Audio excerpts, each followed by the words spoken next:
Hello student, myself Kuljinder Singh, your math teacher. How are you beta? Hope you all are fine. Today we are going to start new exercise 11.3. Topic is plane. Now what is a plane? Plane is a surface. तो ऐसा surface beta, if we pick any 2 points on that surface and join A to B point, if each and every point on line AB touch the surface is called a plane. तो अगर मैं suppose बेटा ये board है, इस board पे मैंने एक पॉइंट यहाँ पे पिक किया, एक सेकंड पॉइंट यहाँ पे पिक किया, दोनों पॉइंट्स को ज्वाइन किया बेटा, एक लाइन बन गई। अब लाइन का ईच एंड एवरी पॉइंट बेटा बोर्ड को टच करे, मीन्स वो बोर्ड पे ही हो, बोर्ड पे लाई करे वो पॉइंट, तो मैं इस सरफेस को क्या बोलूंगा बेटा? प्लेन। बट कंडीशन है बेटा, जो मैंने 2 पॉइंट पिक किए वो रैंडमली आर्बिट्रेरी कोई भी पॉइंट्स हो सकते हैं। तो अब मुझे बेटा प्लेन की, सपोज ये मान लो एक प्लेन है, इसकी इक्वेशन फाइंड करनी है बेटा। ये क्या है? Normal to plane. तो मेरे पास बेटा नॉर्मल प्लेन जो नॉर्मल डायरेक्शन में है, इसके एक डायरेक्शन मुझे नॉर्मल वेक्टर चाहिए, बट वो यूनिट वेक्टर होना चाहिए। तो आर वेक्टर बेटा जर्नली है वही, R vector is equal to X I plus Y J plus N K. ठीक है बेटा, सॉरी बेटा यहाँ पे जेड एन बेटा, एन कैप क्या है आपका? Unit vector along normal to plane, and D is a distance from origin to plane. Then equation of plane will be r dot n cap is equal to d. Clear बेटा? इसको normal form बोल रहे हैं। Next है बेटा, उसके बाद अगर आपके पास एक पासिंग पॉइंट है, मान लो ये प्लेन x1 y1 और z1 में से पास कर रहा है, ठीक है। नॉर्मल के डायरेक्शन रेशियो है बेटा आपके पास a b c, ये डायरेक्शन रेशियो है नॉर्मल के।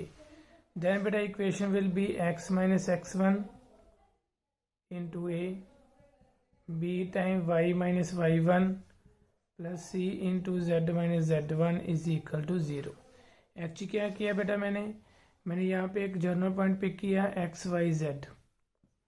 अब इन दोनों से बेटा मैंने एक डायरेक्शन रेशियो फाइंड किए, वो क्या है कि x minus x1 y minus y1 z minus z1। और जो नॉर्मल के बेटा जो प्लेन पे नॉर्मल है, इसके डायरेक्शन रेशियो है मेरे पास ए बी सी। तो ऑब्वियस है बेटा दोनों परपेंडिकुलर हैं, तो दोनों की डॉट प्रोडक्ट क्या हो जाएगी? 0। तो मेन कंसेप्ट यही है बेटा। इस कंसेप्ट से हम सभी जो भी प्लेन की इक्वेशन फाइंड कर सकते हैं। मुझे नॉर्मल के डायरेक्शन रेशियो चाहिए, प्लेन के कोई डायरेक्शन रेशियो नहीं होते, एक लाइन के डायरेक्शन रेशियो होते हैं बेटा, याद रखना। तो नॉर्मल लाइन जो होगी बेटा उसके डायरेक्शन रेशियो की बात हो रही है, ठीक है। उसके बाद आता है बेटा, अगर 3 पॉइंट्स है मेरे पास, मोस्ट इंपॉर्टेंट कंसेप्ट है, अगर कोई प्लेन 3 पॉइंट में से पास कर रहा है, x1 y1 z1 x2 y2 z2, third point है बेटा x3 y3 z3। अगर कोई प्लेन इन तीनों पॉइंट से पास करता है तो मैं कैसे इक्वेशन फाइंड कर सकता हूँ बेटा? यहाँ पे मैं एक जर्नल पॉइंट चूज करूंगा x y z। सबसे पहले बेटा मैं इन 2 पॉइंट से a वेक्टर बना लूंगा, फिर बेटा मैं दूसरा वेक्टर इन दोनों से बना सकता हूँ b वेक्टर, ठीक है। तीसरा वेक्टर मैं बेटा c वेक्टर इन दोनों की हेल्प से बना सकता हूँ। अब मुझे पता है कि मैं पहले b क्रॉस c करूँ, बी और सी और ए तीनों क्या है बेटा? एक ही प्लेन पे है, को प्लेनर वेक्टर्स हैं। तो इनकी बेटा दोनों की मैंने क्रॉस प्रोडक्ट की और तीस के साथ डॉट प्रोडक्ट कर दी, तो आंसर क्या आएगा बेटा? 0। क्यों? क्योंकि बी क्रॉस सी किस डायरेक्शन में होंगे बेटा? नॉर्मल की डायरेक्शन में, ठीक है। तो मैं वही कंसेप्ट यूज कर रहा हूँ कि ये नॉर्मल बी क्रॉस सी इस डायरेक्शन में होगा, ए वेक्टर बेटा प्लेन के अलोंग है, B cross C dot A किसके इक्वल आएगा? 0 के। तो मैं सीधा ही बेटा डेट को सोल्व कर सकता। ट्रिप ये इसको सोल्व करने का तरीका क्या है बेटा? x minus x1 y minus y1, z minus z1। ये a वेक्टर के कंपोनेंट मैंने पिक किए। इसके बाद b वेक्टर के करूँगा बेटा x2 minus x1, y2 minus y1, z2 minus z1। और जो मैंने c वेक्टर लेना है बेटा वो मैं फर्स्ट पॉइंट से पिक कर लेता हूँ ताकि सिमेट्रिक बन सके। x3 minus x1, y3 minus y1, z3 minus z1। इस z को इक्वल टू 0 रखूँगा तो मेरे पास क्या आएगा बेटा, इक्वेशन ऑफ प्लेन। क्लियर? तो बस कंसेप्ट तो वही है बेटा कि आपने नॉर्मल डायरेक्शन के जो यूनिट वेक्टर है वो मतलब डायरेक्शन कोसाइन की बात कर रहा हूँ। यूनिट वेक्टर का मतलब डायरेक्शन कोसाइन ही है। तो आप डायरेक्शन कोसाइन पे फोकस करोगे, एक पासिंग पॉइंट पे फोकस करोगे। मतलब कंसेप्ट वही है कि मुझे नॉर्मल के नॉर्मल जो वेक्टर है उसके डायरेक्शन रेशियो या डायरेक्शन कोसाइन चाहिए। तो वही मैं बी क्रॉस सी किया मैंने। ठीक है बेटा, तो कंसेप्ट वही सेम रहेगा। इसके बाद आता है बेटा equation of plane passing through intersection of two planes. Suppose बेटा P1 एंड P2 2 पॉइंट्स हैं, इन दोनों की इंटरसेक्शन में से एक नया प्लेन आ रहा है, उससे मैं नेम देता हूँ P। Then P will be P1 plus lambda time P2 is equal to 0।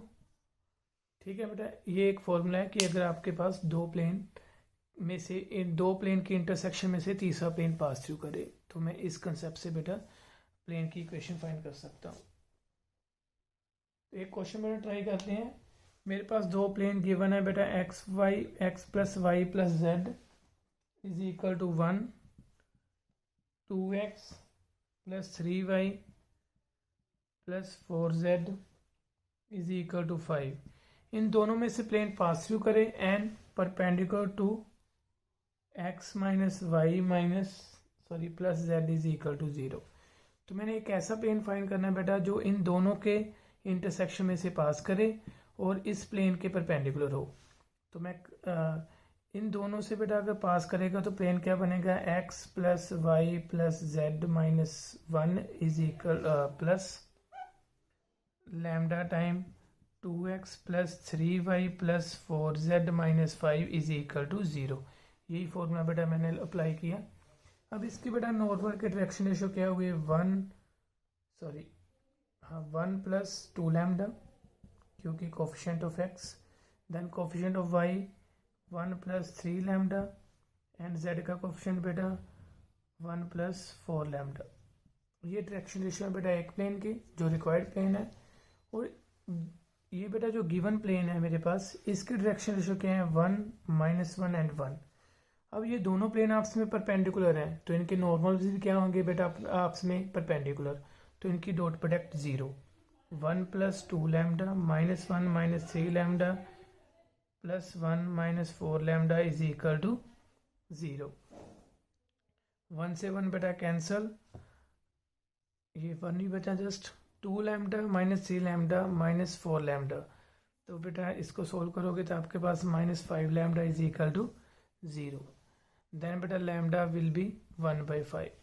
अब लैम्डा की वैल्यू यहाँ पे बेटा फिल करेंगे 1/5 तो मेरे पास रिक्वायर्ड प्लेन की इक्वेशन आ जाएगी। सिंपल सा है बेटा। इसके बाद आता है बेटा concept angle between two planes.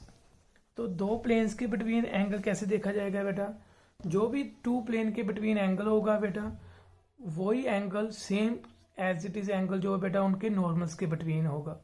तो मैं क्या करूंगा बेटा, प्लेन के बिटवीन एंगल की बात नहीं करूंगा, मैं उसके नॉर्मल के बीच के में जो एंगल बनेगा उसकी बात करूंगा। तो मुझे पता है कि बेटा जो फर्स्ट प्लेन है मान लो उसके नॉर्मल के direction ratio A1, B1 and C1 है। सेकंड प्लेन है उसके नॉर्मल के direction ratio A2, B2 and C2 है। तो अगर मैंने इन दोनों के बिटवीन एंगल देखना है तो बेटा वही cos थीटा का फॉर्मूला पुराना है, A1 A2 plus B1 B2 plus C1 C2 upon root of A1 का स्क्वायर प्लस B1 का स्क्वायर प्लस C1 का स्क्वायर रूट ऑफ A2 का स्क्वायर प्लस B2 का स्क्वायर प्लस C2 का square.